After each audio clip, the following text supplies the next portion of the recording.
Assalamualaikum warahmatullahi wabarakatuh. Waalaikumsalam warahmatullahi wabarakatuh. Waalaikumsalam warahmatullahi wabarakatuh.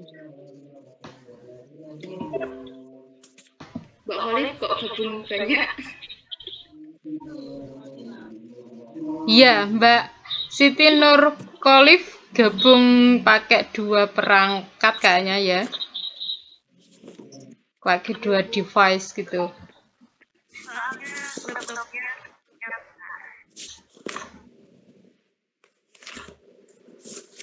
Oke, karena ini sudah jam 9 lebih 16 menit.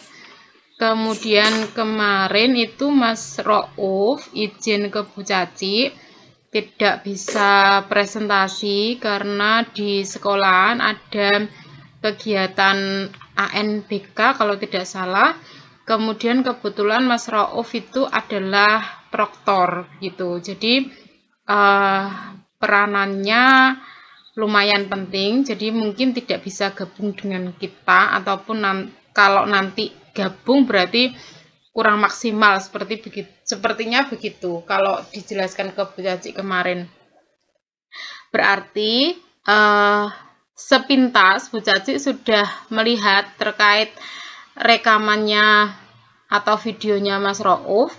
Kan kemarin waktu Mas Raufnya cerita ke Bu Caci terkait kendalanya, Bu Caci minta tetap mengumpulkan PPT dan membuat video presentasi gitu, tapi tampak wajahnya. Nah, ini mungkin Mas Rauf kurang connect, jadinya videonya tidak tampak wajah. Tapi tidak apa-apa, bisa Bu Caci maklumi. Nah, kemudian sepintas Bu Caci lihat untuk presentasinya yang NPM 1 Mas Rauf dan NPM 3 kalau tidak salah ya. Jadi yang urutan pertama dan ketiga itu materinya hampir sama. Padahal settingan Bu Caci itu sebenarnya yang kalian presentasikan kan sub pokok bahasanya sudah jelas ya. Jadi si presenter pertama itu menjelaskan apa, kedua apa, ketiga apa itu semuanya sudah jelas dan sebenarnya sudah ada di referensi buku yang Bu Caci pernah share ke kalian gitu. Akan tapi ketika Bu Caci lihat kebetulan itu sekilas kok nampaknya hampir sama dan kalian sepertinya yang khususnya ya yang Mas Rauf pertama dan yang ketiga itu hampir sama dan apa ya sedikit kurang sesuai dengan referensi yang Bu Caci berikan gitu. Tapi tidak masalah, nanti kedepannya saja berarti yang 4, 5, 6, 7 kan dapat tugas untuk presentasi juga. Nah, itu nanti disesuaikan dengan sub pokok bahasan yang Bu Caci minta begitu ya. Siapa ya? Mas Iwan. Mas Iwan kan minggu depan ya, Mas ya? Iya, Bu, saya minggu depan. Nanti disesuaikan ya Mas Iwan dan kawan-kawan yang bertugas minggu depan gitu ya. Ya. Jadi terus seperti ini untuk sebelum presentasi ini ya. Jadi yang Bu Caci minta presentasi itu adalah urutan kedua dan ketiga.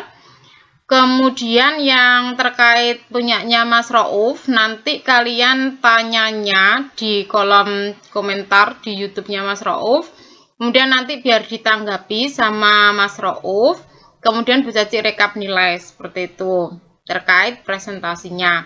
Nah, nanti yang presentasi langsung pakai Meet di sini, berarti nanti tanyanya ya langsung, kemudian nanti dijawab gitu.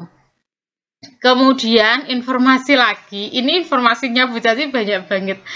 Informasi lagi untuk minggu depan, kan hari Kamis depan, insya Allah Bu Caci itu operasi begitu Mbak. Jadi Mbak dan Mas, Jadi untuk yang bertugas presentasi minggu depan, itu kalian kirim PPT dan membuat video presentasi seperti Mas Rauf, tapi usahakan tampak wajah begitu ya, untuk pengganti nilai, kemudian nanti di-share di grup, kemudian ada yang tanya di kolom komentar di videonya itu, kemudian nanti Bu Caci rekap partisipasi dari situ gitu. Jadi minggu depan itu kita tidak ada kuliah karena yaitu tadi Bu Caci harus operasi. Jadi kita off dulu untuk minggu depan. Tugasnya diganti seperti itu. Paham ya? Siapa yang minggu depan? Mbak Adel. Mbak. Saya Adel, Sela, sama Rizal, Bu.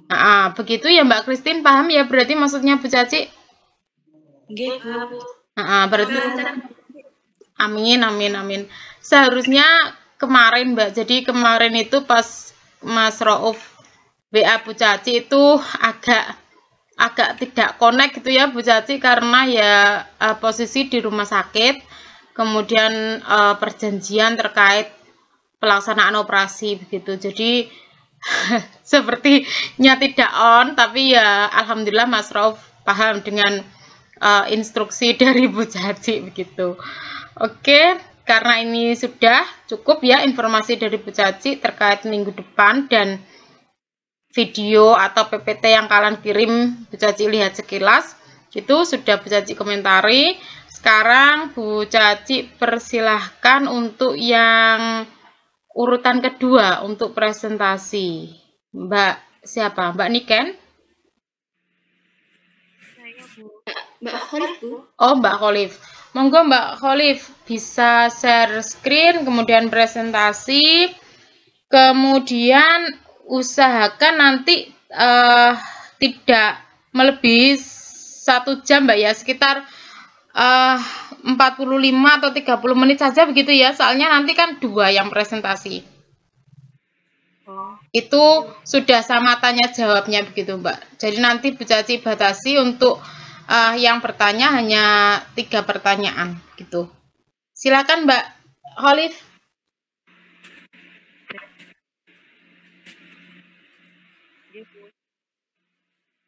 Waalaikumsalam warahmatullahi wabarakatuh.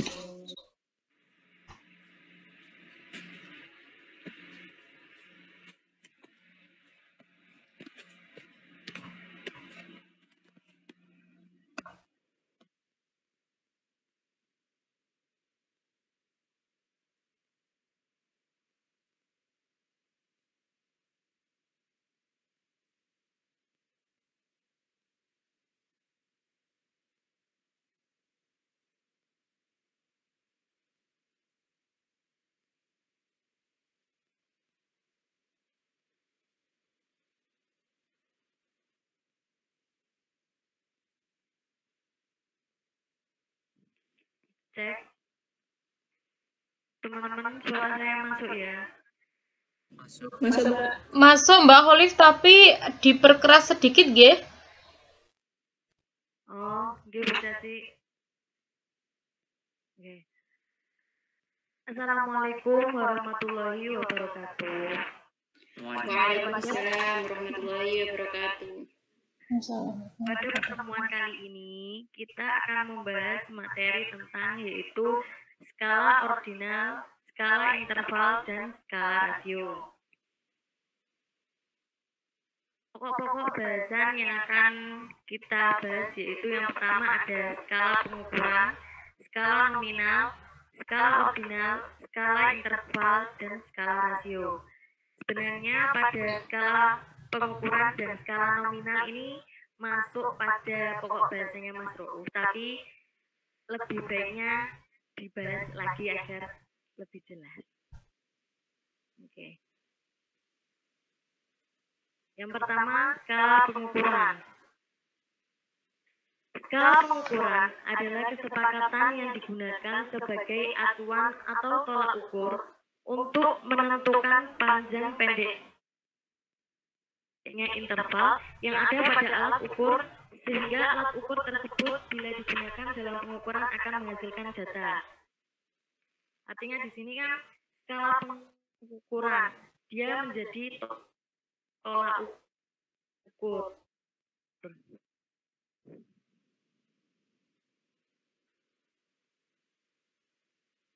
Dalam menentukan panjang atau pendeknya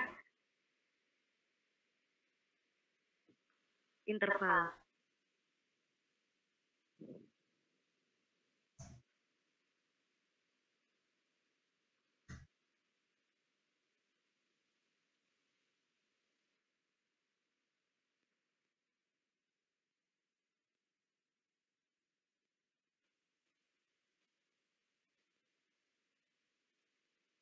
Skala pengukuran memiliki peranan penting dalam sebuah penelitian, karena dalam penelitian digunakan skala pengukuran untuk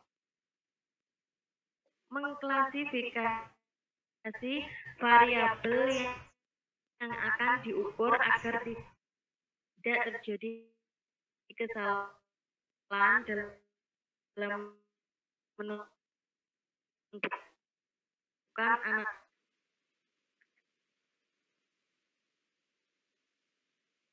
Sepertinya sinyalnya kurang mendukung ya Mbak Olive ya. Tidak jelas ya. Sinyalnya putus-putus, Bu. Nggih. Atau mungkin karena dua device gitu ya. Jadi kuotanya banyak gitu.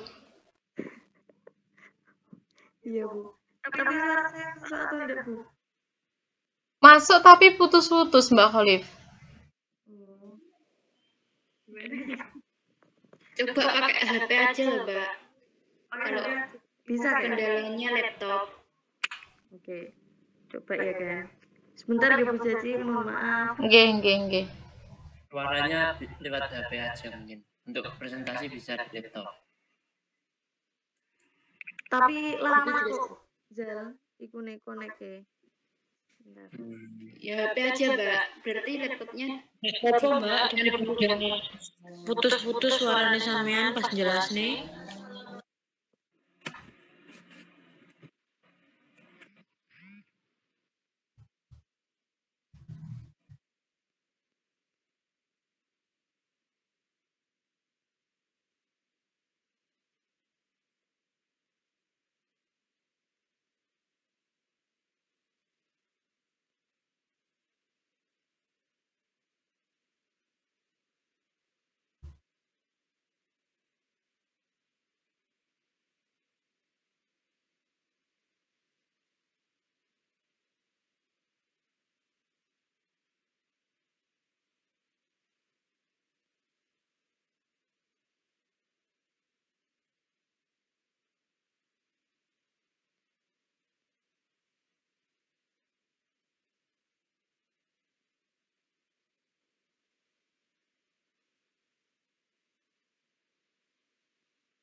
HP-nya coba dimiringkan, Mbak. Ben lebar. Maksudnya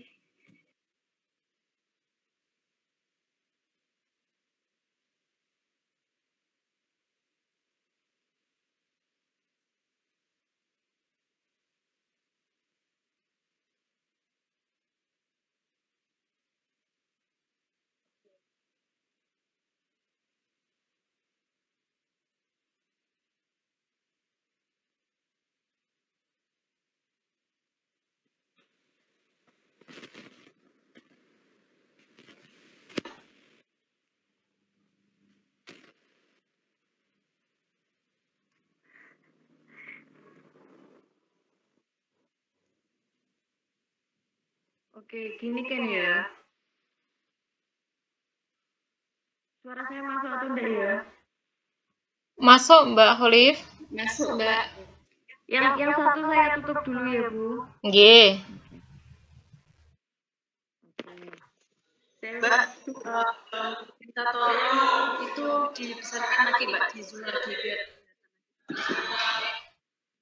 Udah? Kurang besar lagi? ya Mbak. Oke. Ya udah aku keluar. Tak cari sinyal.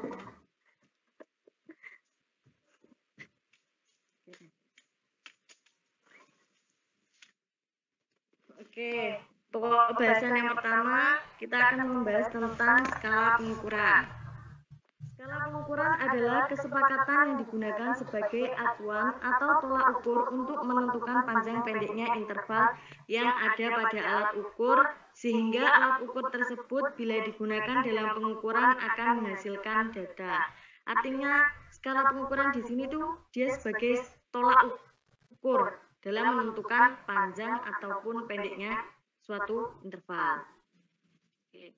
Selanjutnya, skala pengukuran memiliki peranan penting dalam sebuah penelitian, karena dalam penelitian digunakan skala pengukuran untuk mengklasifikasi variabel yang akan diukur atau tidak terjadi kesalahan dalam menentukan analisis data dan langkah penelitian selanjutnya. Ya Allah. Jadi skala pengukuran di sini tuh sangat penting karena dia sebagai tolak ukur agar kita tidak terjadi kesalahan dalam menganalisis suatu data atau langkah penelitian. Selanjutnya yang pertama ada skala nominal. Jadi sebentar, skala pengukuran ini itu tuh dibagi menjadi 4 skala. Ada skala nominal, skala ordinal, skala interval, dan skala rasio. Yang pertama dibahas adalah tentang skala nominal. Apa itu skala nominal? Skala nominal merupakan skala yang paling sederhana, disusun menurut jenis atau kategori. Fungsi bilangan pada skala nominal hanya sekedar simbol untuk membedakan satu karakter terhadap karakter lainnya. Nah, ciri dari skala nominal adalah berbentuk bilangan as atau bukan bilangan pecahan. Angka yang tertera hanyalah label, tidak memiliki urutan atau ranking, tidak memiliki ukuran baru, dan tidak mempunyai nol mutlak. Skala nominal bersifat mutually eksklusif, atau setiap objek hanya memiliki satu kategori. Kategori data tidak memiliki aturan yang logis atau bisa sembarang. Berdasarkan ilmu statistika, skala kategorik nominal merupakan skala dengan level paling rendah.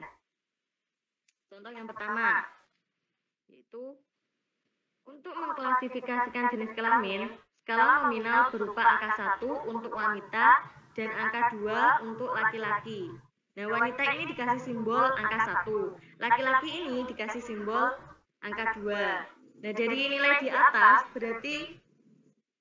tidak berarti bahwa laki-laki lebih tinggi dari perempuan karena bernilai 2 ataupun sebaliknya. Angka di atas hanya digunakan untuk membedakan jenis kelamin saja.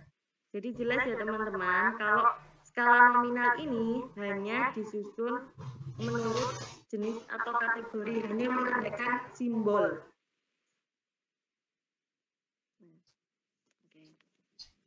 Selanjutnya, analisis statistik untuk penelitian yang menggunakan pengukuran instrumen skala nominal adalah uji binomium, uji C kuadrat 1 sampel, uji perubahan data, uji C kuadrat 2 sampel, uji Cochrane Q, uji C kuadrat, dan uji koefisien kontingensi. Skala selanjutnya adalah skala ordinal. Skala ordinal merupakan skala pengukuran yang sudah menyatakan peringkat antar tingkatan. Akan tetapi jarak atau antar interval tingkatan belum jelas. Tidak ada jarak posisional objektif antara angka karena angka tercipta bersifat relatif subjektif. Penerapan skala ordinal didasarkan pada ranking, diurutkan, dan jenjang yang lebih tinggi sampai jenjang terendah atau sebaliknya. Nah, ciri-ciri dari skala ordinal ini adalah kategori data saling memisah. Yang kedua, kategori data ditentukan berdasarkan jumlah karakteristik khusus yang dimilikinya. Yang ketiga, kategori data dapat disusun sesuai dengan besarnya karakteristik yang dimiliki. Skala ordinal memiliki tingkatan yang lebih tinggi dibandingkan dengan skala nominal, karena tidak hanya menyatakan kategori saja, tetapi sudah dapat menyatakan peringkat. Jadi bedanya dengan skala nominal tadi yang dibahas, skala ordinal ini sudah bisa menyatakan peringkat. Nah, untuk lebih jelasnya ada contoh. Ini, pendidikan diurutkan. Ada 1 dasar, 2 menengah, 3 tinggi. Atau yang kedua contohnya itu skala sikap responden yang angka 1 sangat tidak setuju, angka 2 tidak setuju, angka 3 netral, angka 4 setuju, angka 5 sangat setuju. Nah, jadi beda dengan nominal. Pemberian kode selain untuk membedakan tingkatan pendidikan dengan yang lainnya juga berguna untuk memberikan urutan pendidikan dan yang terendah sampai yang tertinggi. Maksudnya gini ya teman-teman, kan ini ada urutan pendidikan, ya, urutan 1, 2, 3. Yang dari urutan yang pertama itu dari yang terendah dulu, ada dasar, yang kedua ada pendidikan menengah, yang ketiga ada tinggi. Atau yang skala responden ini, pada variabel sikap seorang terhadap suatu pernyataan, sikap tersebut berupa sangat setuju, setuju, biasa saja, tidak setuju, sangat tidak setuju. Pada variabel sikap ini, dari sangat setuju ke sangat tidak setuju menunjukkan kategori dan memiliki tingkatan. Jadi 1 dilambangkan tidak setuju, 2 sangat tidak setuju, 2 tidak setuju, 3 netral, 4 setuju, 5 sangat setuju. Jadi setiap nomor atau tingkat atau tingkatan itu mempunyai tingkatan dulu, 1, 2, 3, 4 sampai 5 itu mempunyai makna tingkatan yang berbeda-beda. Oke.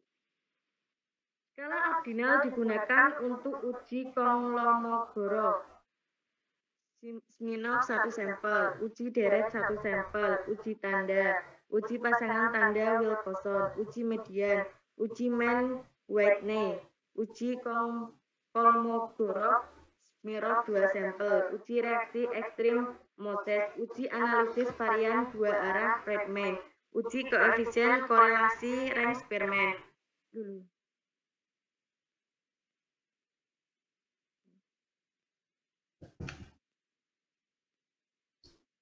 Uji koefisien korelasi Rem-Kendall dan uji koefisien korelasi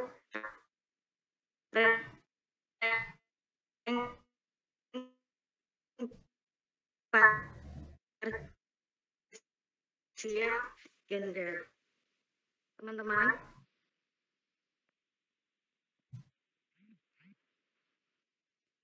apakah suara saya masih terdengar?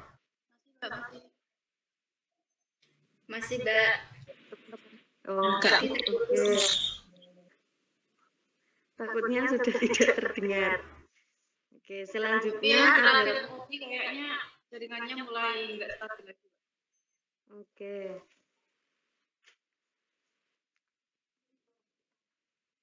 Selanjutnya adalah skala interval.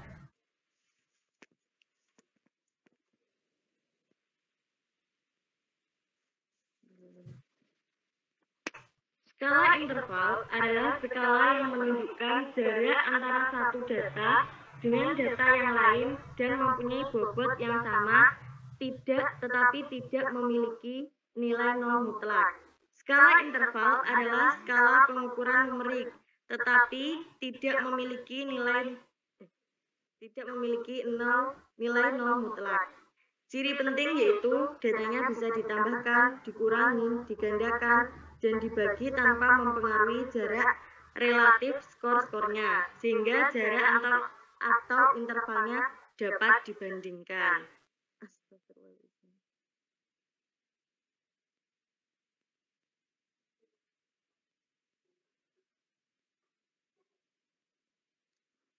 Skala interval bisa dikatakan tingkatan skala yang berada di atas skala ordinal dan nominal.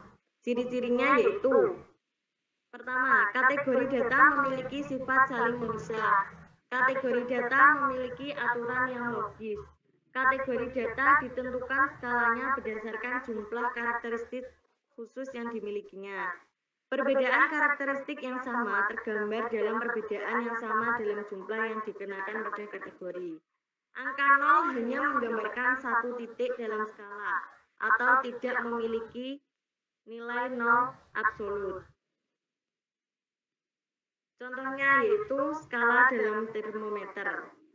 Suhu dalam ruangan adalah 15 derajat Celcius, sedangkan ruangan yang lain memiliki suhu 30 derajat Celcius. Bisa dikatakan bahwa selisih suhu antara satu ruangan dengan ruangan yang lain adalah 15 derajat Celcius. Akan tetapi, ketika suatu ruangan bersuhu 0 derajat Celcius, maka tidak berarti bahwa ruangan tersebut benar-benar tidak bersuhu, karena pada skala nilai ini bukan merupakan nilai yang mutlak. Skala interval digunakan untuk uji T2 sampel, ANOVA 1 jalur, ANOVA 2 jalur, uji person produk momen, uji korelasi parsial, uji korelasi ganda, uji regresi, dan uji regresi ganda. Oke. Dan skala yang terakhir ada skala rasio. Skala rasio merupakan skala pengukuran yang mempunyai nilai 0 mutlak. Skala pengukuran yang ditujukan pada hasil pengukuran bisa dibedakan, diurutkan, mempunyai jarak tertentu, dan bisa dibandingkan. Skala ini paling lengkap, mencakup semuanya dibandingkan skala-skala di bawahnya. Skala rasio merupakan skala pengukuran yang paling tinggi, di mana selisih tiap pengukuran adalah sama dan mempunyai nilai 0 mutlak. Contohnya, contoh yang pertama, misal tinggi badan Agung adalah 190 cm, sedangkan tinggi badan Fatinson adalah 95. Pada situasi ini dapat dikatakan bahwa jarak tinggi badan Fatinson dengan Agung adalah 95 cm. Bisa juga dikatakan bahwa tinggi badan Agung 2 kali tinggi badan Fatinson. Contoh yang kedua, misalkan nilai ujian matematika Tono adalah 50, sedangkan nilai Tony adalah 100. Ukuran rasionya dapat dinyatakan bahwa nilai Tony adalah 2 kali nilai Tono. Oke, cukup. Untuk selanjutnya, kita bisa buka sesi tanya jawabnya, atau ya ada yang belum dipahami langsung bisa ditanyakan. Oke, monggo silahkan bertanya ke Mbak Siti terkait yang sudah dipresentasikan. Fokusnya ke 4 jenis rasio tadi ya, mulai dari ordinal, nominal, interval, dan skala rasio ya. 4 skala maksudnya Bu Caci. Gitu ya Mbak ya, Siti Nur Khalifah. Oke Bu. Oke. Monggo yang ingin bertanya.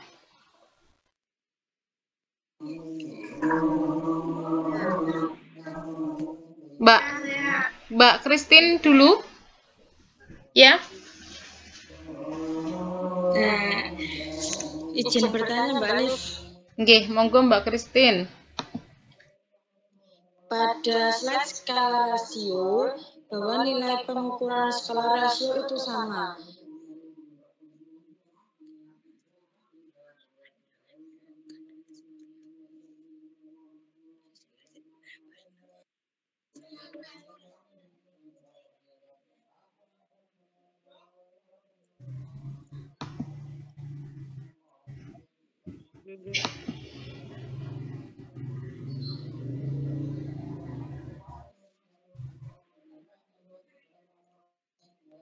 Halo Mbak Christine.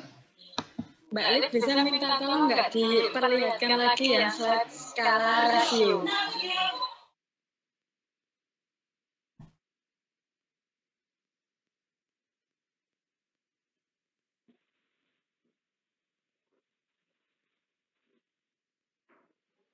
Oke, Mbak. Kurang jelas atau tidak? Sudah jelas. Skala rasio kan skala pengukuran yang paling tinggi, di mana selisih tiap pengukuran adalah sama dan mulai nilai 0 yang mutlak. Kan kita kan masih awam ya soal skala rasio ini. Gimana sih cara yang baik dan benar untuk mengukur sesuatu dengan skala rasio yang baik dan benar? Karena saya masih bingung kan. Jadi gimana gitu kalau mengukur yang baik dan benar untuk skala rasio, karena dia mempunyai nilai 0 yang mutlak dan pengukurannya yang sama.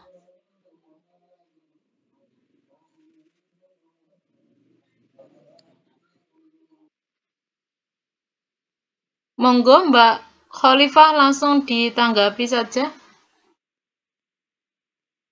Apa ditanggapi, Bu? Nggih, langsung saja.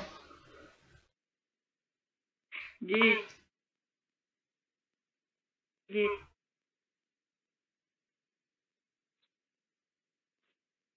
Terima kasih Mbak Liv.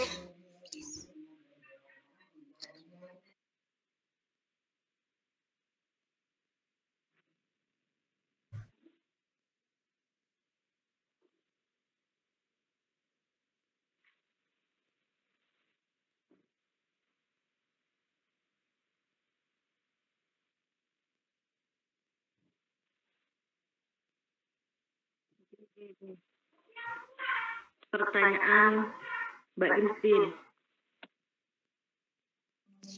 Ya. Kan salah yang pengukurannya sama dan mempunyai nilai mutlak. Jadi yang dimaksud nilai mutlak di sini 0 itu merupakan 0 absolut, artinya apa ya? Titik terendahnya acuan terendahnya kan misalkan 0 kan beda dengan skala interval.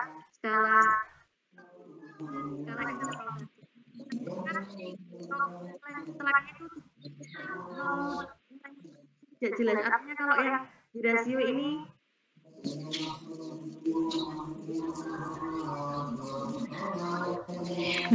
maaf balik suaranya putus-putus.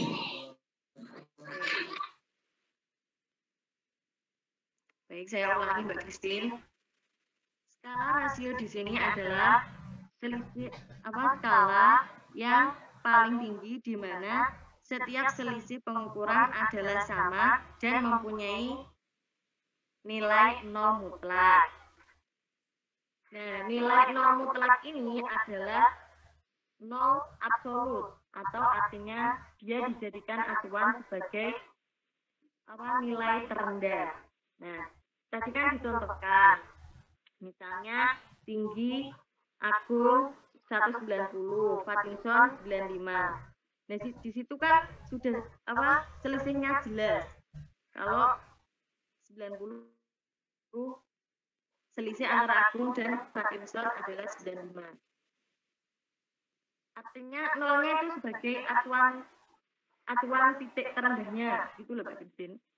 Jadi kita bisa menghasilkan pengukuran selisih yang sama. Paham atau tidak ya Bu Christine?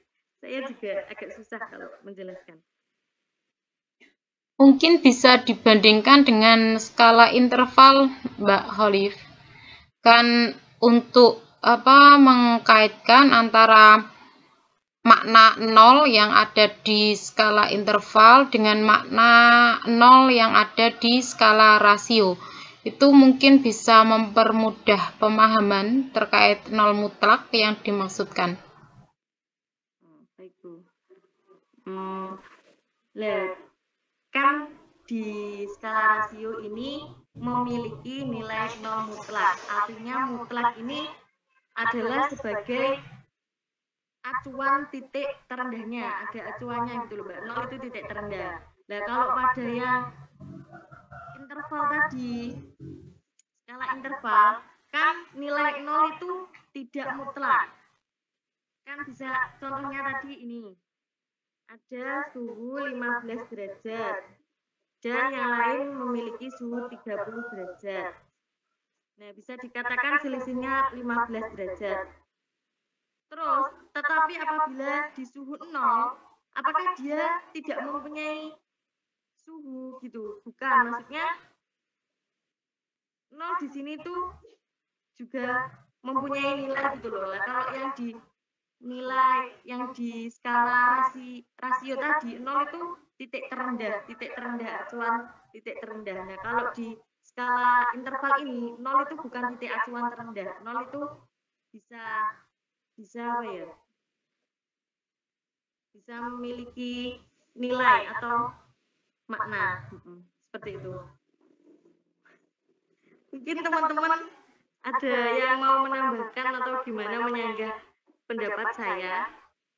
Nggih, monggo silahkan yang ingin berpendapat terkait 0 mutlak yang ada di skala rasio.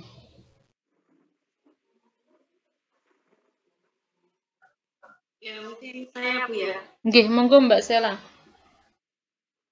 Kalau menurut pemahaman saya, tapi ya tadi sudah dijelaskan sama memang pada skala rasio itu kan nilainya itu dimulai dari 0 mutlak. Kenapa dikatakan 0 mutlak? Berarti kan kita ketika menghitung sesuatu itu pasti nilai terendahnya itu dari 0. Itu penghitungannya seperti itu. Nilai terendah adalah nilai 0. Karena di sini dikatakan pada skala rasio itu nilai 0 merupakan nilai mutlak. Sedangkan kalau kita bandingkan dengan yang skala interval, di mana skala interval ini kan tadi dikatakan bahwa pada skala ini tidak memiliki nilai mutlak. Artinya pada skala interval ini bisa dimulai dari nilai berapa saja. Seperti tadi ada suhu 30 derajat dan 15 derajat. Kan itu bebas gitu. Sedangkan untuk yang skala rasio ini berarti nilai terendah itu dari 0. Nah, tadi pertanyaannya Mbak Kris, kita memberi apa yang baik tadi? Cara menggunakan mengukur skala rasio dengan benar, dengan baik, seperti itu mungkin pertanyaannya Mbak Christine. Nah, mungkin untuk skala rasio ini kan tidak hanya digunakan untuk mengukur tinggi badan saja, ya kan? Itu tadi kita tahu bahwa tinggi Agung tadi kan 190 kalau nggak salah ya Mbak ya. Ya. Berarti ya kita tergantung apa ya? Tergantung permasalahan atau hal yang diambil gitu loh. Jadi cara mengukurnya ya berarti kita memiliki beberapa nilai kita bandingkan, namanya saja skala rasio tadi kan termasuk ya bisa dikatakan sebagai selisihnya itu berapa gitu loh antara nilai A dan yang nilai B. Jadi ya mungkin tinggal kita hitung saja.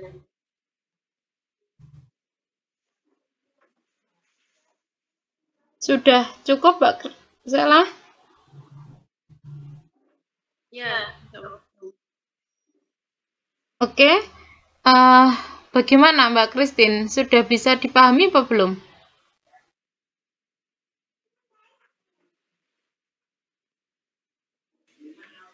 Hilang Mbak Christine.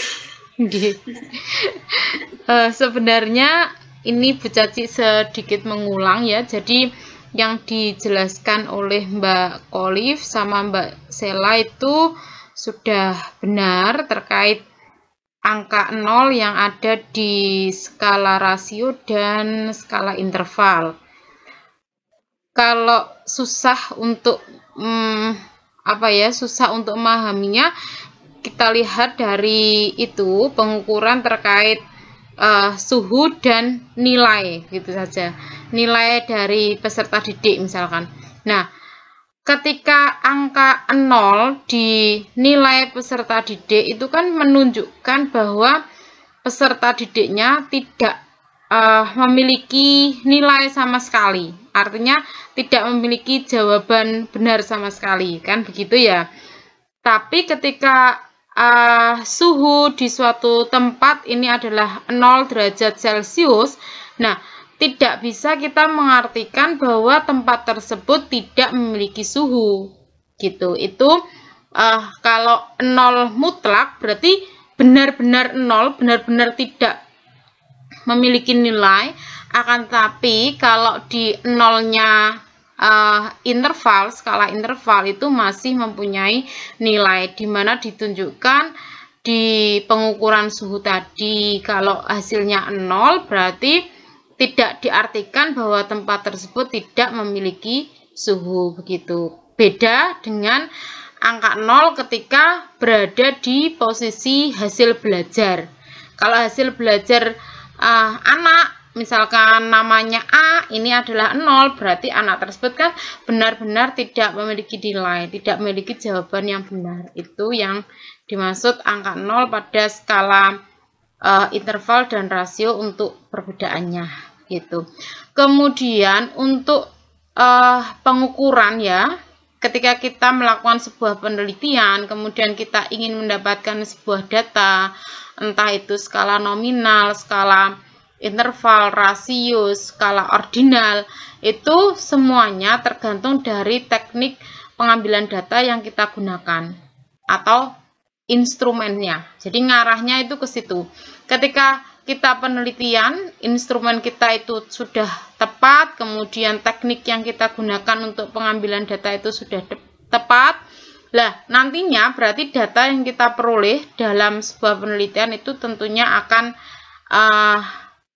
bagus, akan akurat gitu. Nah, misalkan saja ya terkait misalkan untuk yang sangat tidak setuju nilainya 1 dan seterusnya tadi ya sampai 5, sangat setuju kalau tidak salah 5 tadi. Nah, itu berarti kan teknik pengambilan data yang dapat kita gunakan yang menggunakan skala Likert gitu. Jadi tergantung kita itu untuk mendapatkan data kita pakai teknik apa, kemudian kita pakai instrumen apa, lah itu yang mempengaruhi keakuratan dari data yang kita peroleh. Seperti itu, seperti yang telah dijelaskan oleh Mbak Sela tadi. Itu untuk penjelasan dari Bu Caci. Mungkin bisa dilanjut pertanyaan berikutnya dari siapa yang ingin bertanya? Untuk Mbak Siti Khalifah, tadi Mbak Sela sepertinya ya yang ingin bertanya. Nggih, monggo Mbak Sela, silakan bertanya ke Mbak Khalifah.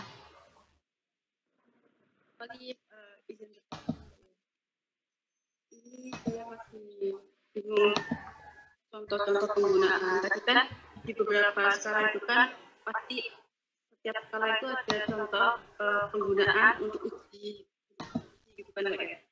Nah, saya masih asing dengan kata uji Kolmogorov satu sampel, 2 sampel itu uji yang seperti apa. Nah, terus sebenarnya masih banyak seperti uji apa tadi ada beberapa uji yang masih asing saya dengar, masih belum saya pernah dengar. Nah, itu bisa dijelaskan mungkin yang uji Kolmogorov saja.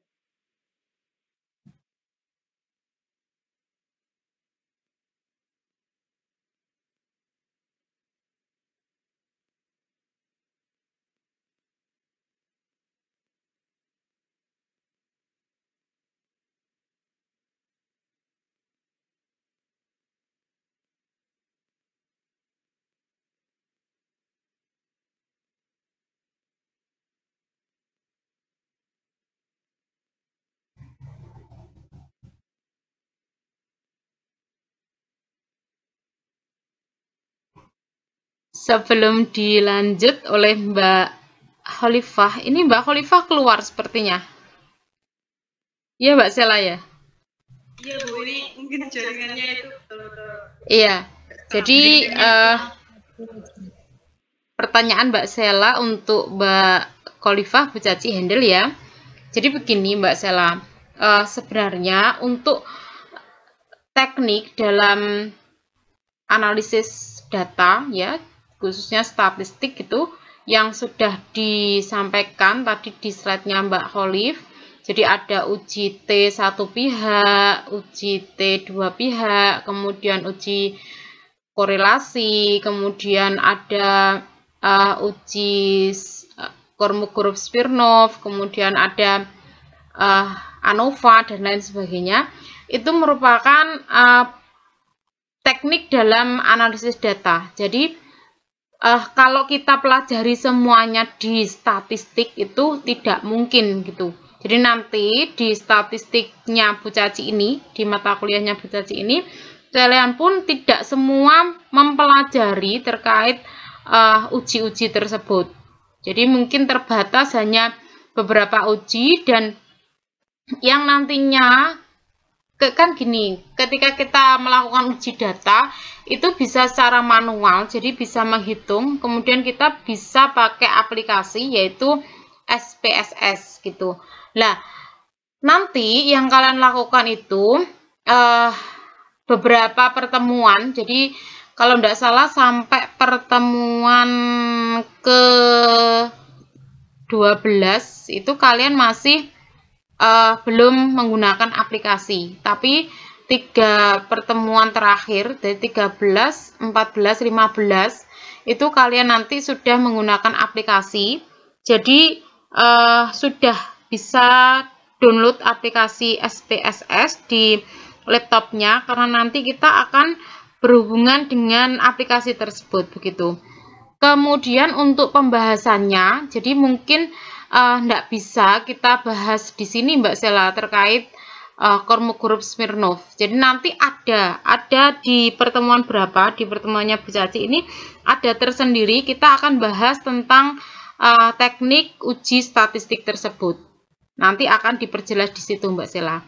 Kemudian nanti kalau seingat Bu Caci ya, nanti kita ada uji korelasi, uji regresi, kemudian ada, lupa sih Bu Caci, jadi ada beberapa uji Mbak yang kita pelajari di sini. Kalau sampai kalian presentasi ini mungkin fokusnya belum sampai menghitung-menghitung, tapi ketika nanti setelah pertemuan minggu depan ini kita sudah mulai menghitung, mulai dari menghitung mean, median, modus, yang paling mudah kan sebaran data itu, kemudian kita lanjut ke uji-uji begitu Mbak Sela. Jadi mohon maaf, ini dipending dulu gitu ya Mbak Sela untuk penjelasannya, nanti kita pelajari di pertemuan selanjutnya. Iya Bu, siap. Oke. Karena tadi pas saat disebutkan kan, jadi kayak saya belum ada gambaran, jadi ya saya tanyakan. Tapi ada waktunya sendiri buat kita belajar uji. Iya, betul sekali.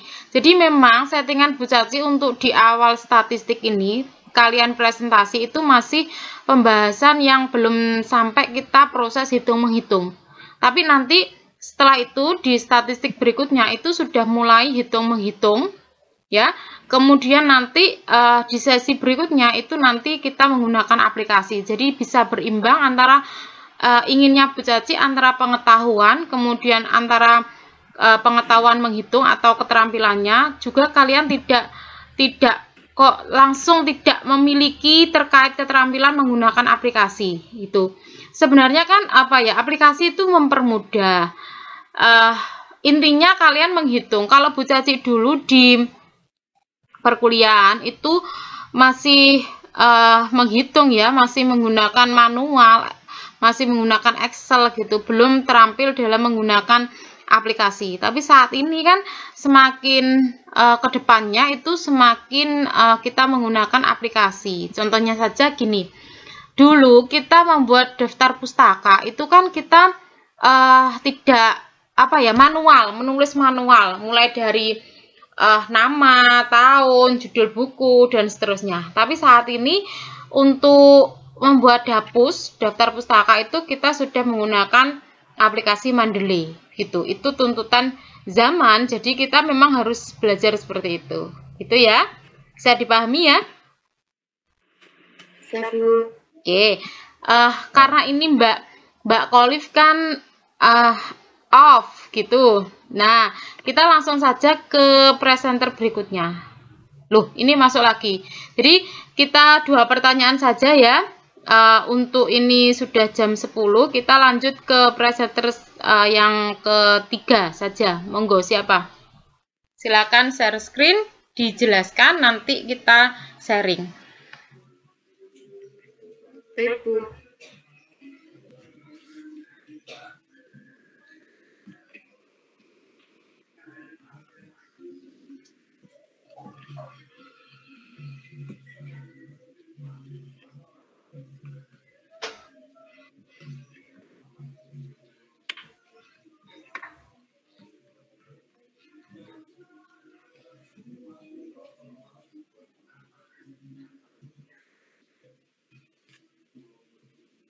Teman-teman lihat dan share screen saya.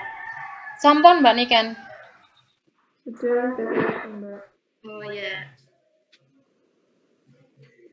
Baik teman-teman, Assalamualaikum warahmatullahi wabarakatuh. Waalaikumsalam warahmatullahi wabarakatuh.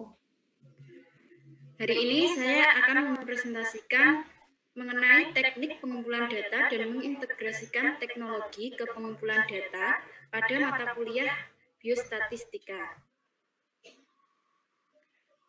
Pokok bahasan yang kita bahas, yang pertama pengertian teknik pengumpulan data, yang kedua prinsip-prinsip pengumpulan data, yang ketiga jenis-jenis data, yang keempat teknik pengumpulan data, dan yang terakhir teknologi integrasi data.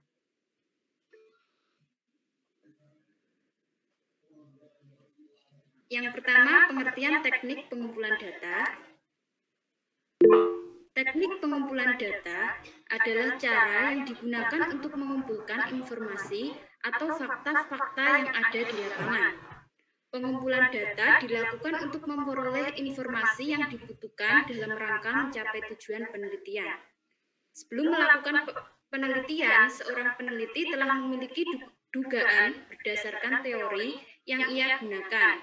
Dugaan tersebut disebut dengan hipotesis.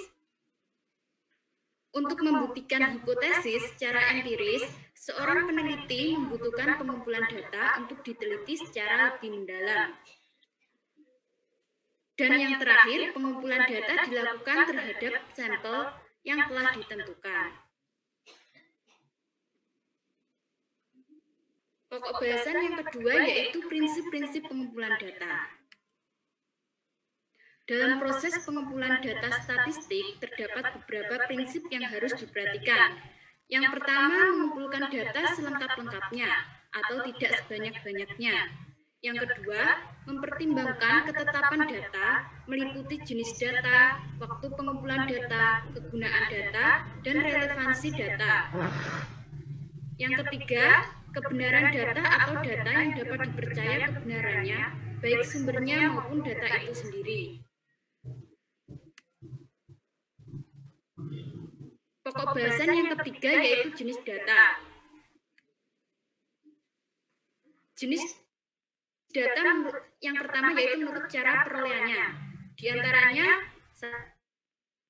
satu, data primer, yaitu data yang dikumpulkan dan diolah sendiri oleh peneliti langsung dari subjek atau objek penelitian. Yang kedua yaitu data sekunder, yaitu data yang didapatkan tidak secara langsung dari objek atau subjek penelitian. Selanjutnya, jenis data menurut cara sumbernya. Pertama, ada data internal, yaitu data yang menggambarkan keadaan atau kegiatan dalam sebuah organisasi. Yang kedua, ada data eksternal, yaitu data yang menggambarkan suatu keadaan atau kegiatan di luar sebuah organisasi. Selanjutnya, jenis data menurut cara sifatnya. Yang pertama, ada data kuantitatif, yaitu data yang berbentuk angka pasti, yang dapat diukur atau measurable, atau dapat dihitung menggunakan variabel angka atau bilangan. Yang kedua, ada data kualitatif, yaitu data yang bukan berbentuk angka, atau data dari penjelasan kata verbal sehingga tidak dapat dianalisis dalam bentuk bilangan atau angka.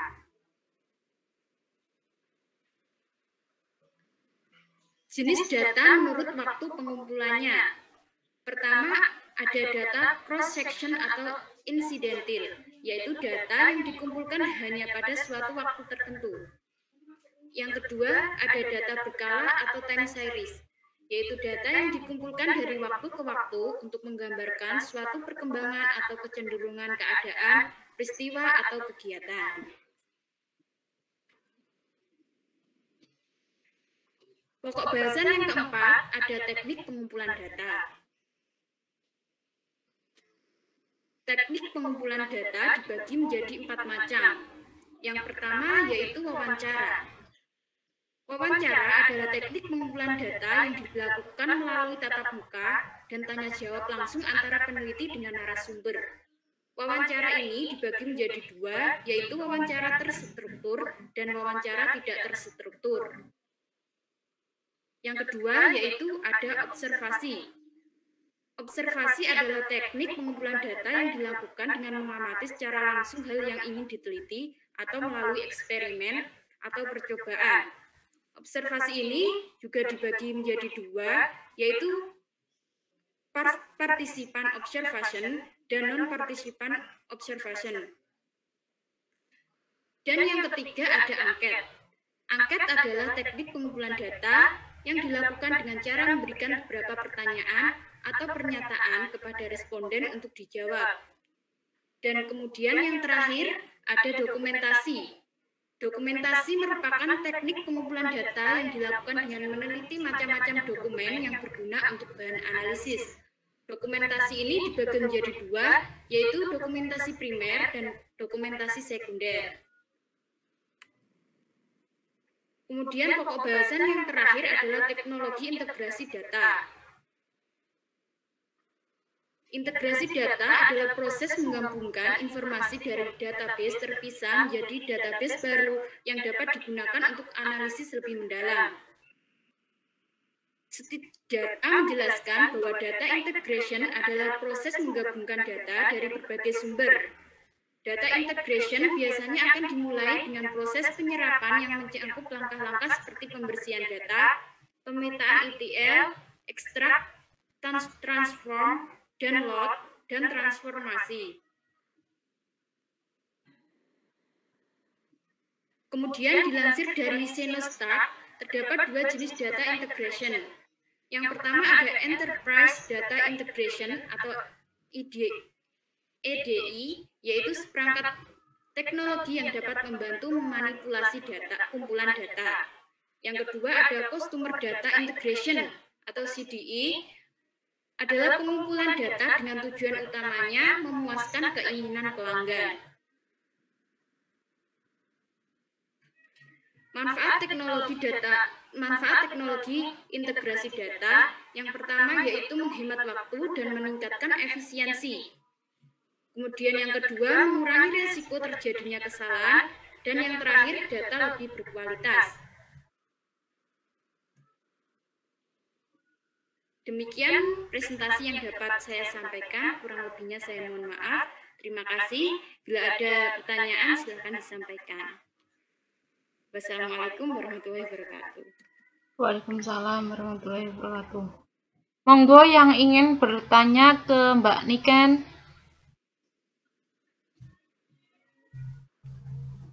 Mas Iwan, monggo Mas, belum ada suaranya. Mbak Adel. Jadi bertanya. Nggih, monggo.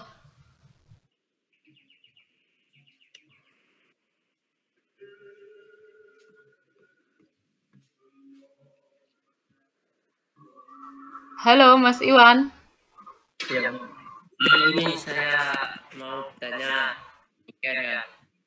Dari data yang berdasarkan waktu pengumpulannya itu kan tadi ada 2 ya, cross section atau incidental, dan yang satunya ada berkala. Yang saya ingin tanyakan itu cross section yang dikumpulkan hanya pada suatu waktu tertentu. Nah, itu Kok suaranya kecil ya Mas?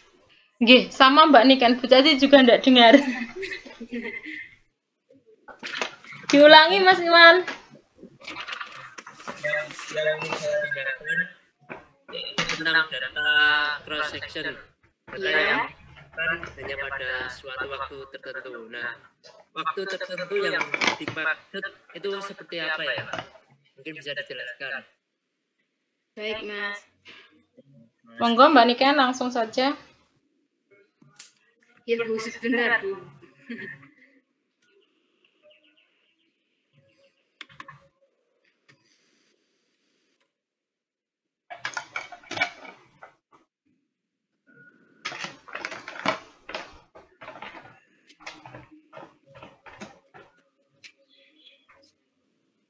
Sebentar ya, Bu. Nggih.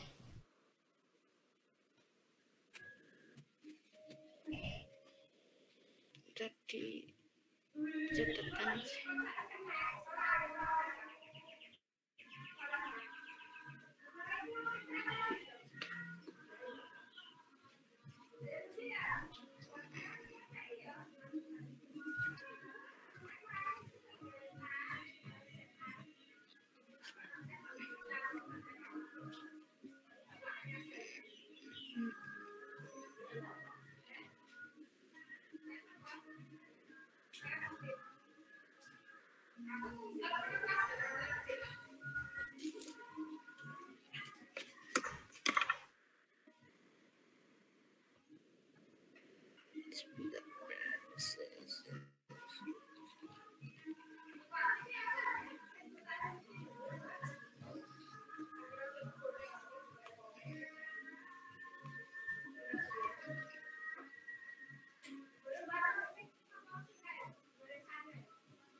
Cross is pengumpulan data.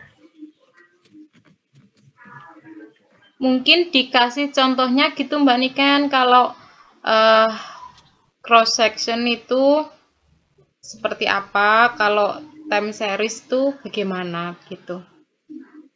Contoh real gitu mungkin lebih mudah untuk dipahami oleh Mas Iwan. Ya, untuk contohnya saja mungkin waktunya itu ketika apa gitu. Iya.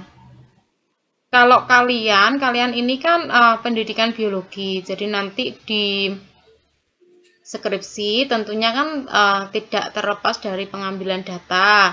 Nah, itu kira-kira yang kalian lakukan itu masuk dalam insidental atau masuk dalam time series gitu, Mbak. Itu mungkin bisa menjadi contoh. Iya. Contoh proses.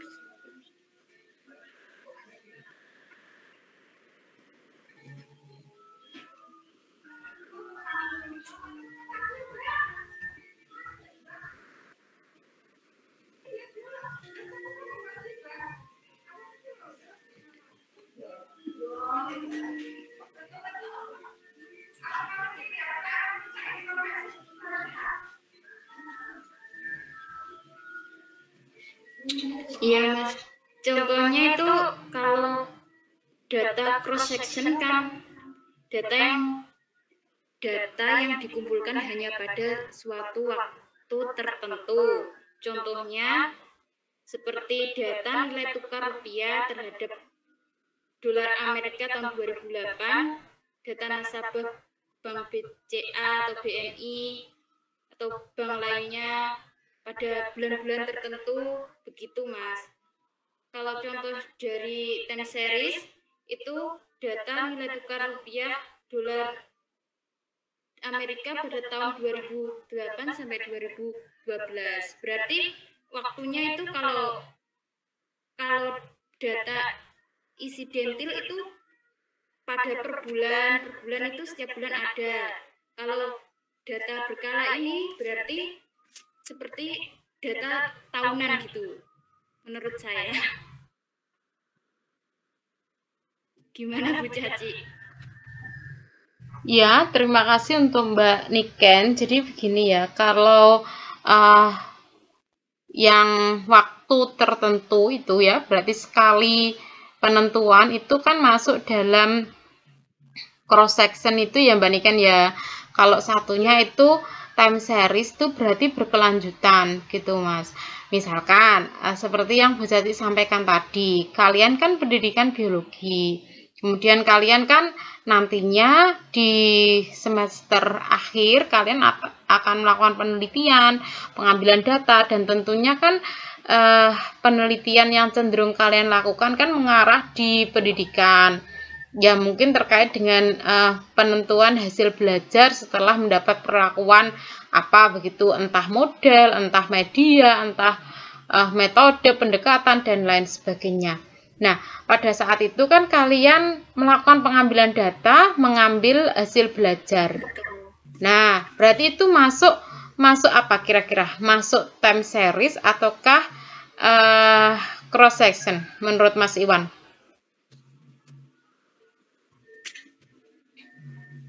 Dari pemahamannya Mas Iwan yang dijelaskan Mbak Niken tadi, berarti kalau Mas Iwan nanti mengambil data skripsi, mengambil hasil belajar anak, itu masuk kategori yang mana, Mas? Data cross section. Kalau menurut Mbak Niken cross section, kalau Mas Iwan?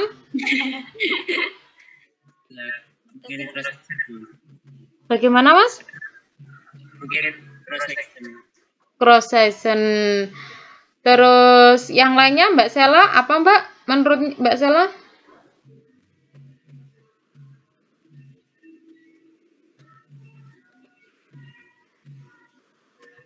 Mbak Sela hilang dari peredaran Mbak Sela. Mbak Adel, kalau Mbak Adel apa? Menurut saya itu masuk time series. Time series. Alasannya apa Mbak Adel? Karena kita melihat perkembangannya dulu, kan ada pengumpulan datanya dikumpulkan lebih dahulu, terus nanti kita juga menganalisisnya kan setelah data-data terkumpul. Oke. Kalau alasannya Mbak Niken, kenapa kok cross section? Kenapa Mbak? Biasanya kalau data berkala ini kan waktunya itu panjang gitu ya. Oke, gitu. Ada tahunan. Mungkin kalau 1 bulan itu bisa dikategorikan data cross section. Oke, jadi begini, untuk pengambilan data hasil belajar anak itu kan satu waktu Mbak, jadi 1 kali begitu ya. Itu berarti benar masuk cross section. Yang dimaksud dengan data berkala atau time series itu berarti kita berproses. Misalkan saja kita ingin mengukur perilaku tanggung jawab, misalkan ingin mengukur tanggung jawab atau perilaku dari karyawan sebuah pabrik seiring dengan lamanya bekerja gitu. Jadi kita ukur ketika bekerja 1 tahun bagaimanakah bentuk kinerjanya, tanggung jawabnya, kelakuannya begitu. Kemudian ketika nanti sudah bekerja 2 tahun bagaimana, 3 tahun bagaimana, atau dalam waktu dekat kita ambil ketika 1 bulan bagaimana, 2 bulan bagaimana, dan seterusnya. Jadi tidak 1 kali tempo, kita memiliki banyak data, itu yang dimaksud dengan time series. Jadi waktunya itu dari waktu ke waktu selalu kita ukur begitu. Tapi ketika nanti kita melakukan sebuah penelitian, misalkan kita hanya ingin tahu signifikansi dari penerapan sebuah model, misalkan sebuah perlakuan, misalkan Bu Caci ambil project based learning misalkan. Nah, Bu Caci analisisnya nanti inginnya pakai Engage score. Nah, kita hanya menguji awalnya, kemampuan awal, misalkan pretest atau yang disebut dengan pretest itu. Kemudian setelah kita dapat data pretest, kita berikan treatment berupa project based learning tadi. Kemudian setelah itu kita kasih atau kita cari tahu nilainya melalui sebuah post test. Kemudian nilai pretest dan nilai post test tersebut kita analisis menggunakan Engage score begitu. Nah, itu kan berarti 1 tempo waktu. gitu. Akan tetapi kalau yang dimaksud dengan time series itu waktunya berkala. Jadi bulan pertama begini, bulan kedua bagaimana perkembangannya, bulan ketiga seperti apa, dan seterusnya gitu. Itu yang menjadi perbedaan antara cross section sama time series. Bisa dipahami Mbak Adel? Oke, jadi nanti persiapan ya untuk skripsinya nanti ingin ambil apa, kemudian teknik pengambilan datanya apa, kemudian nanti teknik analisisnya bagaimana, gitu kan. Bisa kita misalkan ambil penelitian PTK, bisa juga kita ambil penelitian jenis pre-eksperimen, atau bisa juga true eksperimen, itu masih terpisah lagi. Nanti kita pakai one shot case study atau bagaimana. Nah, itu mulai dipikirkan saat ini ya, karena kalian kan sudah semester berapa ini? Semester 5. Iya, jadi nanti itu. Jadi MEDPEN atau metodologi penelitiannya itu diusahakan mantap gitu menghadapi skripsi.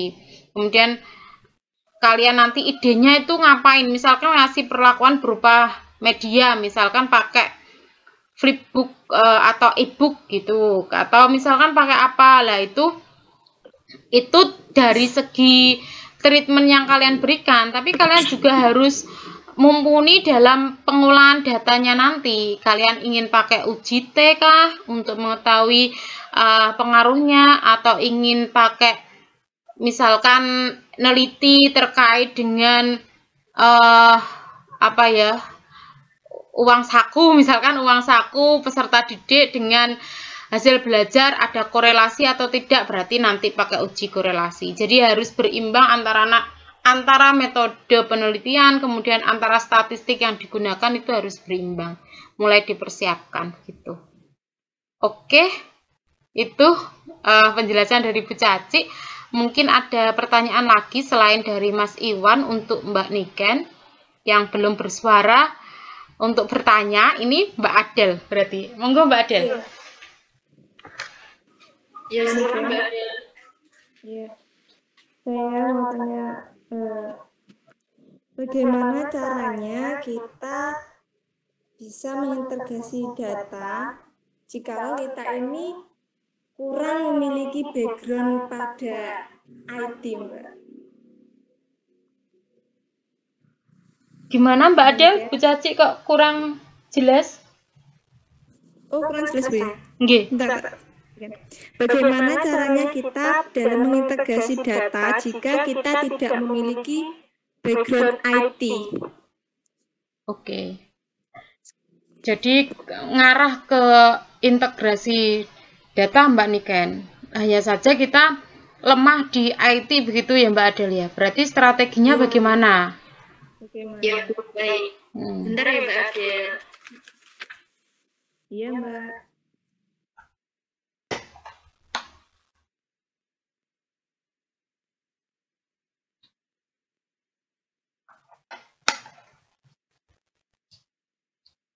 Sambil menunggu jawaban dari Mbak Niken, jadi begini ya, di luar konteks pertanyaan Mbak Adel loh ya, ini penjelasan Bu Caci terkait IT.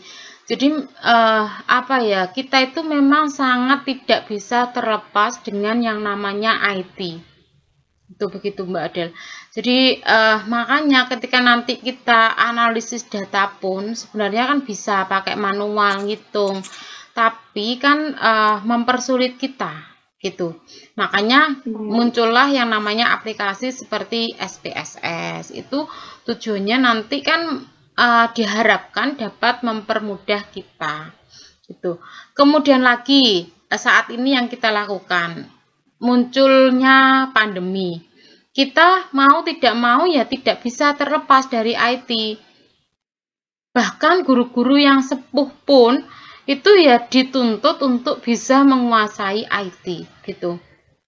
Padahal misalkan kalau dulu kan ngajar berangkat sekolah, ngajar lewat papan tulis gitu, bahkan PPT pun masih merasa baru begitu ya. Tapi dengan adanya pandemi ini, yaitu IT sangat berkembang pesat gitu. Lah, apa ya, kalau di Bu Caci pribadi ya, sebelum kan Bu Caci melakukan proses pembelajaran secara daring itu kan sebenarnya sebelum ada corona itu Bu Caci sudah pembelajarannya adalah daring.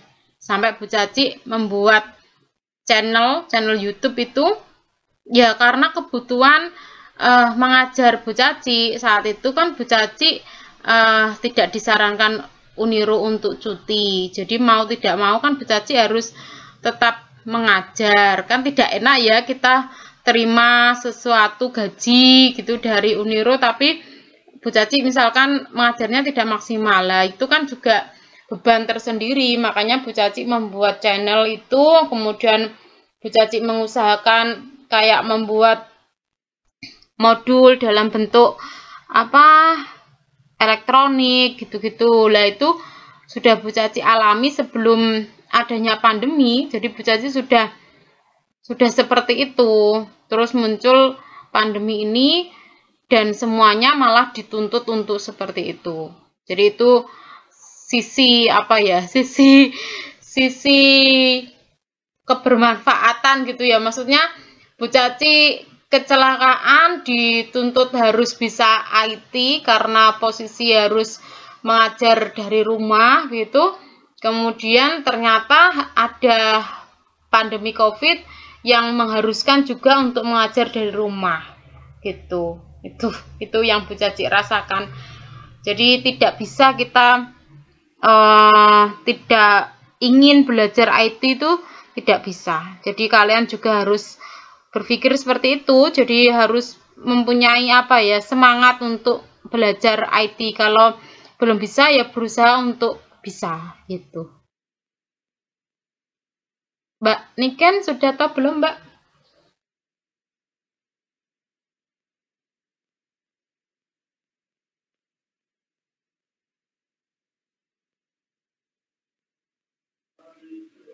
Ya Bu Caci, kurang lebih menurut saya juga seperti Bu Caci tadi, untuk permasalahan seperti ini, sepertinya menurut saya kita harus belajar IT. Karena sekarang tuh kan sudah zamannya itu apa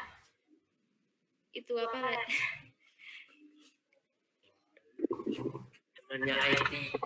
Zamannya itu loh apa, revolusi 4.0 digital, semuanya serba digital. Point of zero juga. Iya. Mau 5.0 juga karena itu revolusinya tentang.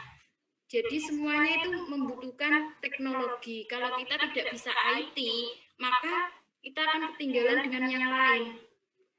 Paling tidak kalau kita mau integrasi data, jika background IT, kita bisa minta bantuan teman terlebih dahulu. Tapi kita harus belajar, minta bantuan bagaimana cara kita supaya kita bisa mengintegrasi data dengan belajar IT dan sebagainya.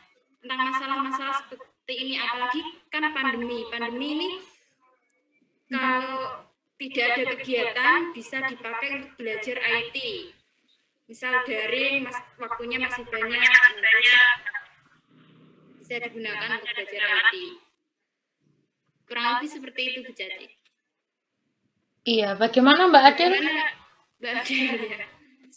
Iya, jadi ya intinya kita sekarang itu sudah harus pandai-pandai dalam menghadapi era ya, revolusi.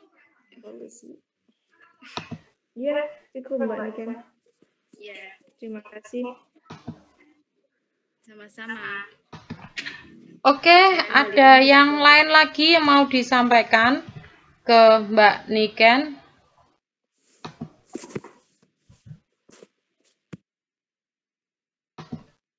Monggo.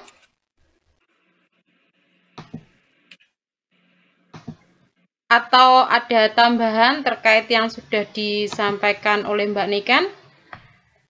Ya, mungkin yang lain teman-teman bisa menambahkan dari jawaban saya ke Mbak Adel atau Mas Iwan tadi. Iya. Sudah jelas sih Mas Iwan tadi. Jelas. Mbak Sela, Mbak Christine, Mbak Kolif, ada yang mau disampaikan? Cukup Bu, saya pendapat dengan Mbak Eden. Iya, jadi memang harus berlatih mulai saat ini ya, kita harus berlatih untuk mengembangkan diri di bidang IT gitu, walaupun kalian kan tidak prodi informatika gitu ya, tapi kalian juga tidak boleh mengesampingkan IT gitu, tetap harus belajar. Nanti kalau misalkan sudah punya gambaran, penelitiannya akan membuat yang berbau IT, ya monggo mulai sekarang diperdalam gitu ya. Oke, ini waktu perkuliahan kita sebenarnya itu masih lama ya, karena kan harusnya yang presentasi hari ini kan 3 lah, karena terkendala Mas Rauf, kalian banyak waktu, ini bisa digunakan untuk belajar IT begitu ya. Nah, kemudian nanti ditunggu Bu Caci komentar atau kesimpulan atau pertanyaan kalian di kolom chatnya channelnya Mas Rauf gitu, sebutkan nama dan pertanyaan atau kesimpulan, nanti biar dijawab oleh Mas Rauf itu sebagai partisipasi kalian tuh. Ini Bu, sebentar Bu. Iya. Itu Bu, biasanya itu YouTube saya itu kalau dibuat komentar itu tidak muncul Bu. Muncul di saya tapi tidak muncul di teman. Kadang tidak muncul dua-duanya. Kemarin waktu itu apa yang materinya Bu Caci pertama kali itu saya komentar tapi nggak muncul. Jadi kendalanya mungkin terkadang. Jadi komentarnya gimana ya Bu? Iya betul-betul juga Mbak Niken ya. Soalnya pengalaman dari Bu Caci di mata kuliah konsep IPA SD, kemudian di mata kuliah pembelajaran IPA SD juga sama. Banyak yang bilang, Bu saya sudah komentar, kan Bu Caci share nilai partisipasi begitu. Bu saya komentar tuh Bu, begitu kayak diprotes gitu loh maksudnya. Lah bagaimana gini saja, kalau gitu kalian tulis pertanyaan di WA grup saja, nanti biar ditanggapi oleh Mas Rauf. Kalau Mas Raufnya sudah senggang, artinya sudah tidak begitu sibuk terkait mempersiapkan ANBK gitu ya. Nanti ditunggu saja kasih pertanyaan biar Mas Rauf, kalian kan Mbak Niken dapat pertanyaan, kemudian Mbak Kolif juga dapat pertanyaan lah, nanti biar Mas Rauf juga dapat pertanyaan dan menjawab. Nanti videonya Mas Rauf dilihat yang dipresentasikan apa, terus dikomentari, dibuat pertanyaan di WA grup saja gitu ya. Paham enggak? Paham Bu. Paham. Oke. Kemudian Bu Caci ingatkan sekali lagi, untuk 4 yang lain berarti dipersiapkan. Yang dikumpulkan ke Bu Caci cukup PPT saja. Tadi ada yang mengumpulkan makalah juga yang presentasi hari ini. Tapi ya bagus, Bu Caci terima, alhamdulillah sudah dikasih makalah, tambah bagus. Tapi untuk kedepannya cukup PPT saja sama link video presentasi, dan usahakan tampak wajah gitu ya. Mungkin Mas Rauf kurang connect jadi tidak dimunculkan wajahnya. Kemudian karena materinya sub pokok bahasanya itu sudah Bu Caci bagi, kalian sesuai dengan sub pokok bahasan yang Bu Caci minta gitu ya. Paham enggak? Mas Iwan, Mbak Sela, Mbak Christine, Mbak Adel? Ya. Nanti dilihat di referensi yang Bu Caci kasih kemarin itu ya.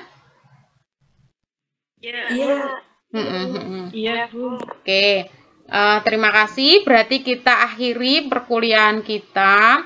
Terima kasih, kelas ini sangat bagus. Nilainya untuk yang tugas pertama mind mapping Dan beberapa mahasiswa yang Bu Caci nilai terkait komiknya, belum semuanya karena yang di SIA belum Bu Caci download, hanya sebatas yang di WA yang Bu Caci nilai.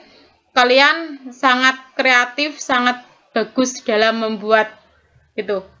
Tetap semangat, jaga kesehatan, kemudian selamat melanjutkan aktivitas. Bu Caci akhiri untuk mata kuliah kita Biostatistika. Sampai ketemu lagi 2 minggu ke depan ya, karena minggu depan Bu Caci off. Mohon doanya untuk Bu Caci juga ya. Semoga masih bisa ketemu lagi. Oke, terima kasih. Amin, amin, amin, amin. Amin. Terima kasih Bu Caci akhiri. Wassalamualaikum warahmatullahi wabarakatuh. Waalaikumsalam warahmatullahi wabarakatuh. Terima kasih Bu Caci. Oke, sama-sama. Terima kasih, Bu.